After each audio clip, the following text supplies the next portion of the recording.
Shalom dan selamat berjumpa di hari Minggu, hari di mana kita akan kembali membaca dan merenungkan firman Tuhan. Sebelumnya mari berdoa. Kami kembali tunduk kepala mengucap syukur kepadamu di hari yang kudus ini, dan kami mau beraktivitas. Sebelum kami melakukan aktivitas kami, mempersiapkan diri ke rumah Tuhan yang kudus, kembali kami akan membaca dan merenungkan firman-Mu Tuhan. Tuhan berkatilah dan Roh Kudus mampukan kami untuk memahami dan memelihara firman-Mu. Berfirmanlah ya Tuhan, kami telah siap mendengar. Di dalam nama Tuhan Yesus Kristus kami berdoa. Amin. Kitab Rut pasalnya yang keempat ayat 1 sampai ayat yang ke-12. Firman Tuhan berbunyi, Boas telah pergi ke pintu gerbang dan duduk di sana. Kebetulan lewat penebus yang disebutkan Boas itu. Lalu berkatalah Boas, "Hai saudara, datanglah dahulu kemari, duduklah di sini." Maka datanglah ia, lalu duduk.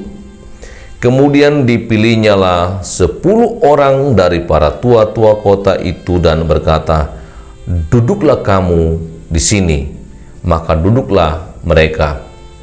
Lalu berkatalah ia kepada penebus itu, "Tanah milik kepunyaan saudara kita Elimelek hendak dijual oleh Naomi yang telah pulang dari daerah Moab. Jadi pikirku, baik juga hal itu kusampaikan kepadamu sebagai berikut. Belilah tanah itu di depan orang-orang yang duduk di sini dan di depan para tua-tua bangsa kita. Jika engkau mau menebusnya, tebuslah. Tetapi jika engkau tidak mau menebusnya, beritahukanlah kepadaku supaya aku tahu. Sebab tidak ada orang yang dapat menebusnya kecuali engkau, dan sesudah engkau, aku." Lalu berkatalah ia, "Aku akan menebusnya." Tetapi kata Boas, "Pada waktu engkau membeli tanah itu dari tangan Naomi, engkau memperoleh Rut juga, perempuan Moab, istri orang yang telah mati itu, untuk menegakkan nama orang itu di atas milik pusakanya." Lalu berkatalah penebus itu, "Jika demikian, aku ini tidak dapat menebusnya, sebab aku akan merusak milik pusakaku sendiri. Aku berharap engkau menebus apa yang seharusnya aku tebus, sebab aku tidak dapat menebusnya." Beginilah kebiasaan dahulu di Israel dalam hal menebus dan menukar. Setiap kali orang hendak menguatkan sesuatu perkara, maka yang seorang menanggalkan kasutnya sebelah dan memberikannya kepada yang lain. Demikianlah caranya orang mensahkan perkara di Israel. Lalu penebus itu berkata kepada Boas, "Engkau saja yang membelinya," dan ditanggalkannya lah kasutnya. Kemudian berkatalah Boas kepada para tua-tua dan kepada semua orang di situ, "Kamulah pada hari ini menjadi saksi bahwa segala milik Elimelek dan segala milik Kilion dan Mahlon aku beli dari tangan Naomi. Juga Rut, perempuan Moab itu, istri Mahlon, aku peroleh menjadi istriku untuk menegakkan nama orang yang telah mati itu di atas milik pusakanya. Demikianlah nama orang itu tidak akan lenyap dari antara saudara-saudaranya dan dari antara warga kota.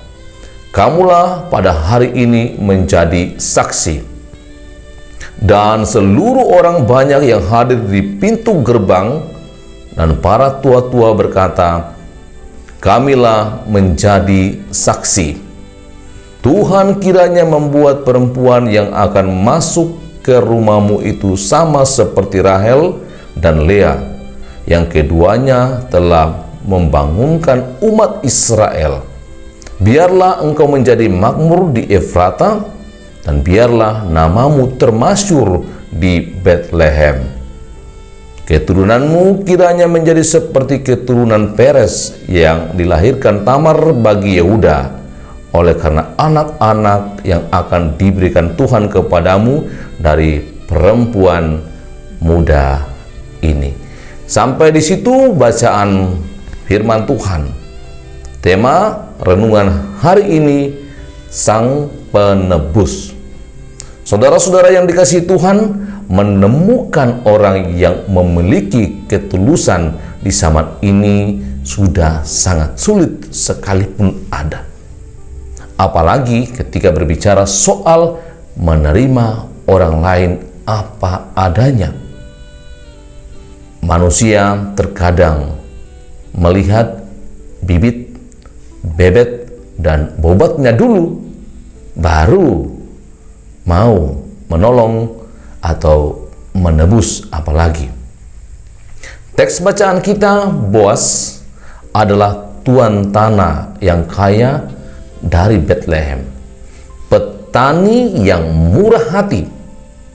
Orang memperhatikan kesejahteraan hidup buruh taninya, laki-laki yang sungguh bertanggung jawab. Pada suatu waktu, Boas diperhadapkan dengan suatu keadaan. Dalam hal ini, seorang janda yang bernama Rut meminta perlindungan daripadanya.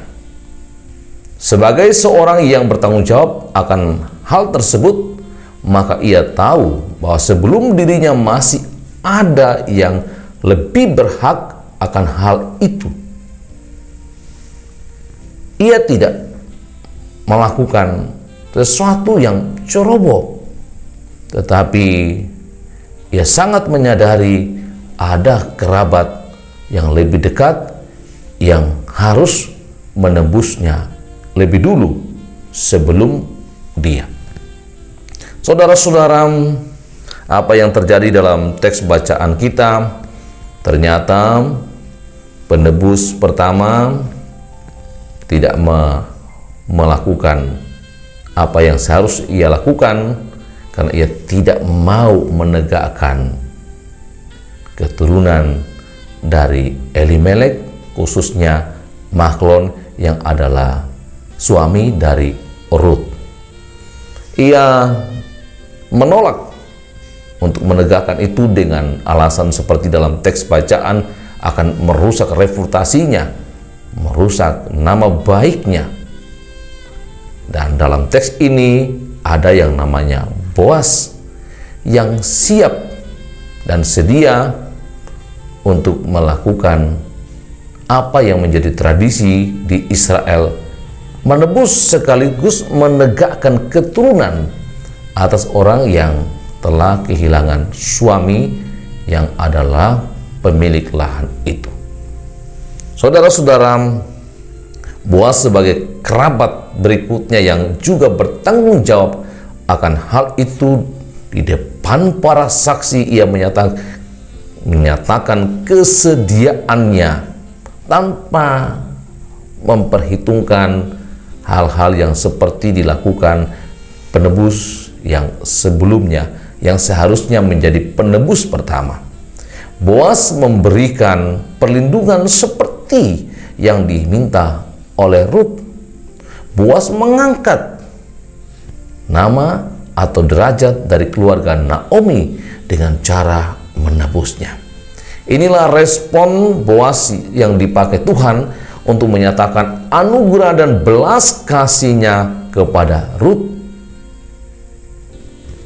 Dalam pemahaman bersama tentang penebus, Tuhan juga di dalam Yesus Kristus telah menyatakan belas kasihnya dan memberi pertolongan kepada umatnya. Ia menganugerahkan putra tunggalnya untuk mengangkat manusia dari dosa, dari rasa malu, dan menyelamatkan. Yesuslah sang penebus dosa manusia. Tuhan Yesus memberkati kita. Amin. Demikian renungan hari ini. Mari berdoa. Kami bersyukur Tuhan keteladanan yang dilakukan Boas untuk menebus orang yang lemah, janda.